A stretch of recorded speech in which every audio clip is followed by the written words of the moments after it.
Mentioned earlier, Tiffany Savannah is helping us out in the weather department while meteorologist Cedric Haynes is recovering. As we look through the Easy Auto camera in Cleveland, folks, you can definitely see the haze in the air. The Canadian wildfires have reached down into the Tennessee Valley, and Tiffany, they are touching us right now.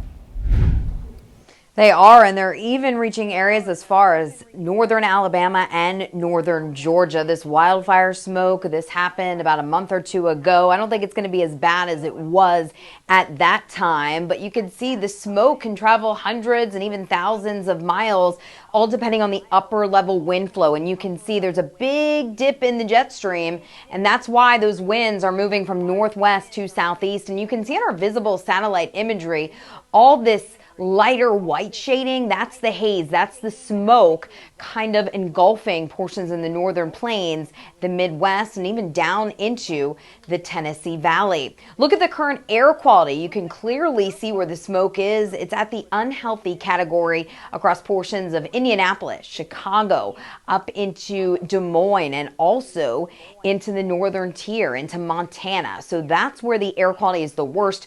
We're at a moderate level right now. So if you have any respiratory issues or if you have any young kids, you may want to limit their time outdoors tonight. But the sun is setting very shortly, so we don't have much more time. But tomorrow, you'll want to keep that in mind as well, because I think the smoke is going to linger.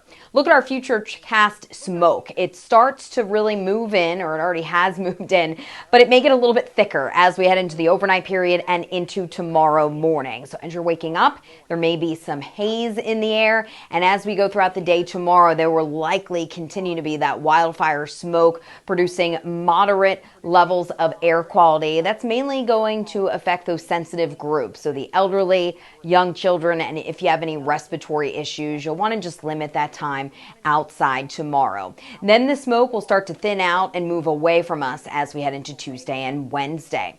A lot going on. We had a cold front move through this morning. A cold front did not cool us down by any means, but what happened is it dried us out as high pressure moved in.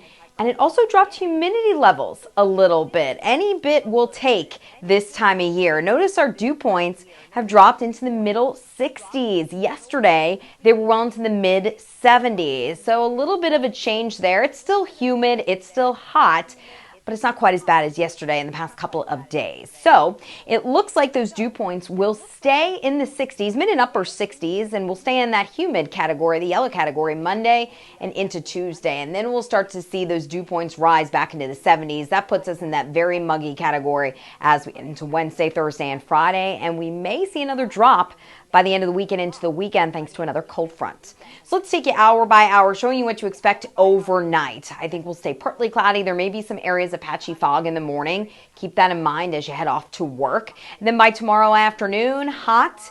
And it looks like we may see a few pop-up showers and thunderstorms develop. They should be very isolated in nature, so many of you should end up staying dry.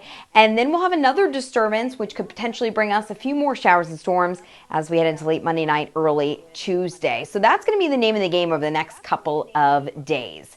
So overnight tonight, temperatures down into the mid to upper 60s. It will be a quiet night. Hazy night, hazy day expected tomorrow since the winds will be light and we'll have that wildfire smoke in the area. Temperatures in the low to middle 90s. And your 7-day forecast showing that rain chances stay on the low side Monday and Tuesday, and then we continue to keep it hot. Humidity levels rise Wednesday, Thursday, Friday, and so do those storm chances before we cool it down a little bit by the weekend. Calvin, back to you.